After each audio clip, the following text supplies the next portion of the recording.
બનાસકાંઠા જિલ્લામાં કાંકરેજ તાલુકા મથક શિહોરી ખાતે ખેડૂતોના વાહનોની લાગી રહી હતી લાંબી લાઈનો।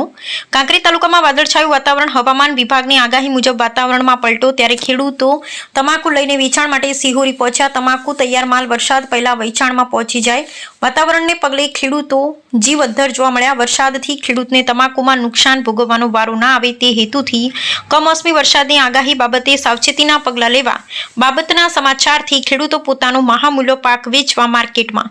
હવામાન વિભાગ અમદાવાદના તારીખ 1/4/2026ના ઈમેલ પત્રની વિગતે અત્રેના જિલ્લામાં તારીખ 1/4/2026 થી તારીખ 4/4/2026 સુધી કમોસમી વરસાદની આગાહી કારણે ખેતીવાડી ઉત્પન્ન બજાર સમિતિઓમાં ખુલ્લામાં રાખવામાં આવેલ અનાજ તેમજ ખુલ્લામાં રાખવામાં આવેલ અનાજની બોરીઓ વરસાદથી પલળી અનાજ બગડી ન જાય તેની સાવચેતી રાખવા આપી હતી સૂચનાઓ।